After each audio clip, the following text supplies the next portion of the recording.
Sino-Roman relations were essentially indirect throughout the existence of both empires. The Roman Empire and the ancient Han dynasty progressively inched closer in the course of the Roman expansion into the ancient Near East and simultaneous Chinese military incursions into Central Asia. However, powerful intermediate empires such as the Parthians and Kushans kept the two Eurasian flanking powers permanently apart, and mutual awareness remained low and knowledge fuzzy. Only a few attempts at direct contact are known from records. In 97 AD, the Chinese general Ban Chao unsuccessfully tried to send an envoy called Gan Ying to Rome. Several alleged Roman emissaries to China were recorded by ancient Chinese historians. The first one on record, supposedly from either the Roman Emperor Antoninus Pius or the later Emperor Marcus Aurelius, arrived in 166 AD. The indirect exchange of goods on the land and sea routes included Chinese silk and Roman glassware and high-quality cloth. In classical sources, the problem of identifying references to ancient China is exacerbated by the interpretation of the Latin term seers, whose meaning fluctuated and could refer to a number of Asian people in a wide arc from India over Central Asia to China. In Chinese records, the Roman Empire came to be known as Dark Qin, Great Qin, apparently thought to be a sort of counter-China at the other end of the world. According to Edwin G. Pulley Blank, the point that needs to be stressed is that the Chinese conception of Dark Qin was confused from the outset with ancient mythological notions about the Far West. Embassies and travels. Embassy to Augustus. The Roman historian Florus describes the visit of numerous envoys, including seers, to the first Roman emperor Augustus, who reigned between 27 BC and 14 AD. Even the rest of the nations of the world which were not subject to the imperial sway were sensible of its grandeur, and looked with reverence to the Roman people, the great conqueror of nations. Thus even Scythians and Sarmatians sent envoys to seek the friendship of Rome. Nay, the seers came likewise, and the Indians who dwelt beneath the vertical sun, bringing presents of precious stones and pearls and elephants, but thinking all of less moment than the vastness of the journey which they had undertaken, and which they said had occupied 4 years. In truth it needed but to look at the complexion to see that they were people of another world than ours.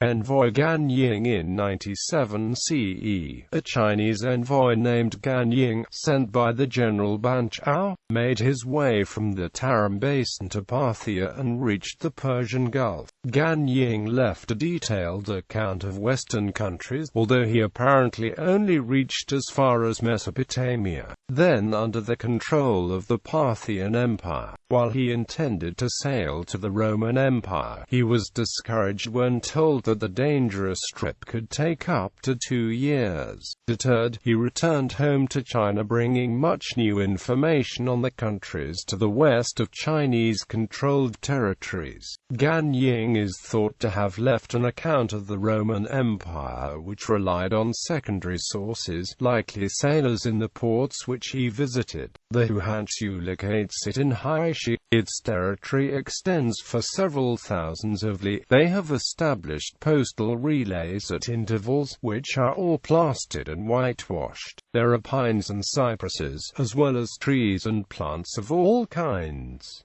It has more than 400 walled towns. There are several tens of smaller dependent kingdoms. The walls of the towns are made of stone. The Huanshu gives a positive, if somewhat fanciful, view of Roman governance. Their kings are not permanent. They select and appoint the most worthy man. If there are unexpected calamities in the kingdom, such as frequent extraordinary winds or rains, he is unceremoniously rejected and replaced. The one who has been dismissed quietly accepts his demotion, and is not angry. The people of this country are honest. They resemble the Chinese, and that is why the country is called Dark Qin. The soil produced lots of gold, silver, and rare jewels, including the jewel which shines at night. They sew embroidered tissues with gold threads to form tapestries and damask of many colors, and make a gold-painted cloth, and a cloth washed in the fire. The report described Rome correctly as the main economic power at the western end of Eurasia. It is from this country that all the various marvelous and rare objects of foreign states come. The author of the Hypothetical, Fan Yi, summed up, in the 9th year, Ban Chao sent his senior clerk Gan Ying, who probed as far as the Western Sea, and then returned. Former generations never reached these regions.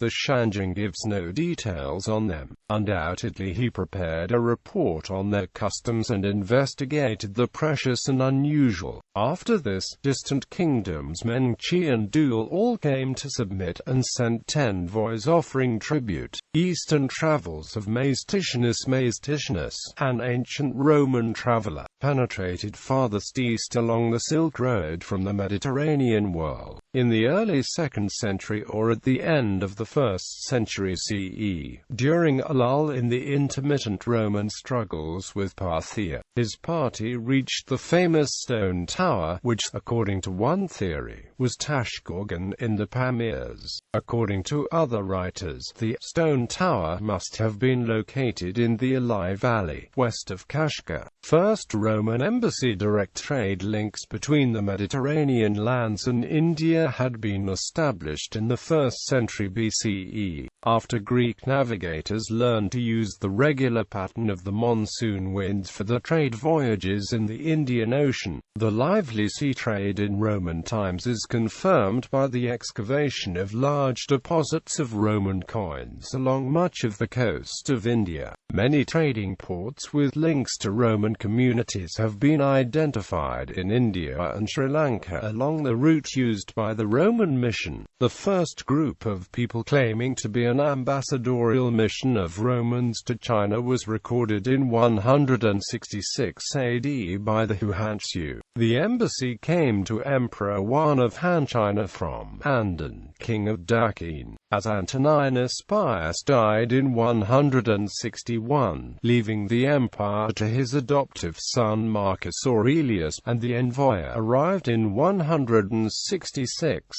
Confusion remains about who sent the mission, given that both emperors were named Antoninuses. The Roman mission came from the south, entering China by the frontier of Rinnan at Tonkin. It brought presents of rhinoceros horns, ivory, and tortoise shell, probably acquired in southern Asia. The text specifically states that it was the first time there had been direct contact between the two countries. While the existence of China was clearly known to Roman cartographers, their understanding of it was rather murkier. Ptolemy's 2nd century geography separates the land of Silk at the end of the overland Silk Road from the land of the Kun reached by sea. The Sinai are placed on the northern shore of the Great Gulf east of the Golden Peninsula. The chief port is Katagara, seems to have been in the lower Mekong Delta. The Great Gulf served as a combined Gulf of Thailand and South China Sea, as Marinus and Ptolemy's belief that the Indian Ocean was an inland sea caused them to bend the Cambodian coast south beyond the equator before turning west to join southern Libya.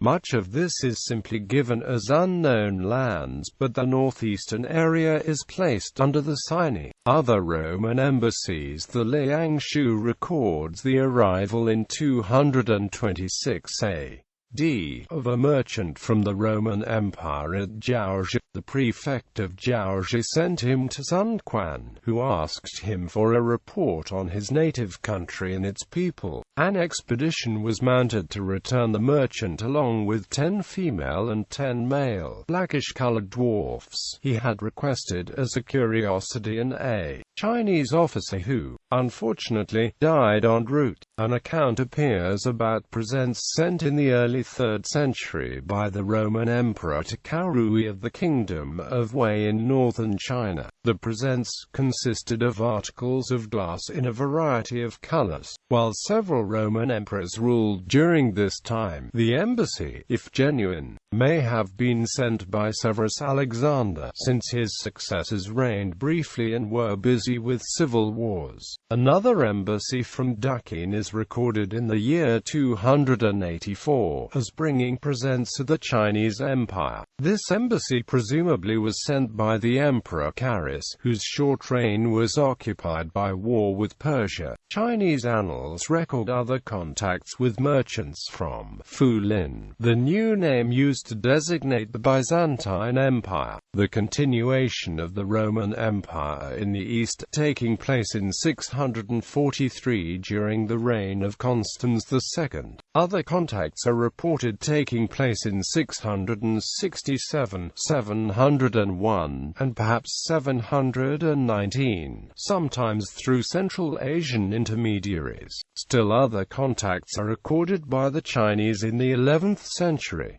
Trade relations. Roman exports to China. High-quality glass from Roman manufacturers in Alexandria and Syria was exported to many parts of Asia, including Han China. Further Roman luxury items which were greatly esteemed by the Chinese were gold-embroidered rugs and gold-colored cloth, asbestos cloth and sea silk, a cloth made from the silk-like hairs of certain Mediterranean shellfish, the Pinna nobilis. Asian silk in the Roman Empire. Trade with the Roman Empire, confirmed by the Roman craze for silk, started in the 1st century BCE. Although the Romans knew of wild silk harvested on cows, they did not at first make the connection with silk which was also produced in the Pamir-Sarakol kingdom. There were few direct trade contacts between Romans and Han Chinese, as the rivaling Parthians and Kushans were each jealously protecting the lucrative role as trade intermediaries. Much of what we know from the Roman side of the silk trade, and silk in general, comes from Pliny the Elder in his Natural History. The seers are famous for the woolen substance obtained from the forests. After a soaking in water, they comb off the white down of the leaves. So, manifold is the labor employed, and so distant is the region of the globe drawn upon, to enable the Roman maiden to flaunt transparent clothing in public. Pliny the Elder wrote about the large value of the trade between Rome and Eastern countries. By the lowest reckoning, India, seers on the Arabian Peninsula take from our empire 100 millions of sesterces every year. That is how much our luxuries and women cost us.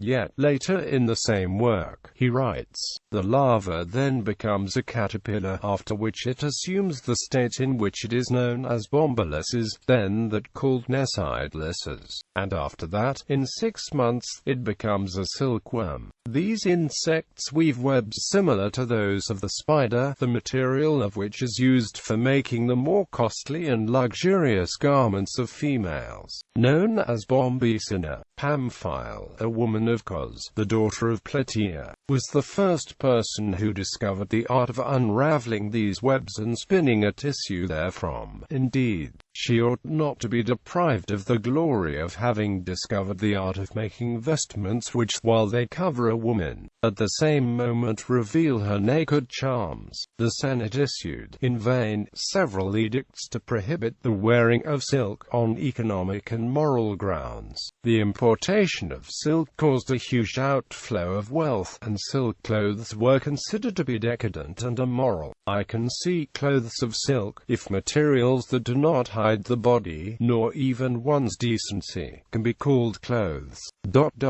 Wretched flocks of maids labor so that the adulteress may be visible through her thin dress, so that her husband has no more acquaintance than any outsider or foreigner with his wife's body. The Roman historian Florus also describes the visit of numerous envoys, including seers and Indians, to the first Roman emperor Augustus, who reigned between 27 BCE and 14 CE. Now that all the races of the west and south were subjugated, and also the races of the north, the Scythians and the Sarmatians sent ambassadors seeking friendship, the seers too, and the Indians, who live immediately beneath the sun, though they brought elephants amongst the gifts as well as precious stones and pearls, regarded the long journey, in the accomplishment of which they had spent 4 years, as the greatest tribute which they rendered, and indeed the complexion proved that they came from beneath another sky. A maritime route opened up with the Chinese-controlled Jiaozhi in the Khmer kingdom of Funan by the 2nd century, if not earlier. Jiaozhi was proposed by Ferdinand von Richthofen in 1877 to have been the port known to the geographer Ptolemy and the Romans as Katagara or Katagera, situated near modern Hanoi. Richthofen's view was widely accepted until archaeology at Oceo in the Mekong Delta suggested that site may have been its location. At the formerly coastal site of Oceo in the Mekong Delta, Roman coins were among the vestiges of long-distance trade discovered by the French archaeologist Louis Mallory in the 1940s. The trade connection extended via ports on the coasts of India and Sri Lanka, all the way to Roman-controlled ports in Egypt and the Nabatean territories on the northeastern coast of the Red Sea. Hypothetical military contact. The historian Homer H. Dubs speculated in 1941 that Roman prisoners of war who were transferred to the Parthian eastern border might have later clashed with Han troops there. After losing at the Battle of Carrhae in 54 BC, an estimated 10,000 Roman prisoners were displaced by the Parthians to Marjana to man the frontier. Sometime later the nomadic Jormu chief Gigi established a state further east in the Talis Valley, near modern-day Taraz, taking up these two strands. Dubs points to a Chinese account by Ban Gu of about 100 men, under the command of Gigi, who fought in a so-called fish-scale formation to defend Gigi's wooden palisade fortress against Han forces. In the Battle of Gigi in 36 BC, he claimed that this might have been the Roman Testudo formation and that these men, who were captured by the Chinese, founded the village of Liqian in Yongchang County. However, Dub's synthesis of Roman and Chinese sources has never found acceptance among historians, on the grounds that it is highly speculative and reaches too many conclusions without sufficient hard evidence. While DNA testing in 2005 confirmed the Caucasian origin of a few inhabitants of modern Liqian, this could be explained by trans-ethnic marriages with Indo-European peoples known to have lived in Gansu in ancient times, such as the Eurasian Wusun. A much more comprehensive DNA analysis of more than 200 male residents of the village in 2007 showed a close genetic relation to the Han Chinese populace and a great deviation from the Western Eurasian gene pool. The researchers conclude that the people of Liqian are probably of Han Chinese origin. Moreover, the area lacks clear archaeological evidence of a Roman presence. A new hypothesis from 2011 by Christopher Anthony Matthew from the Australian Catholic University suggests that these strange warriors were no Roman legionaries with the Testudo formation, but maybe Greek Macedonian descendants of Alexander the Great's army that still fought as hoplites in phalanx formation.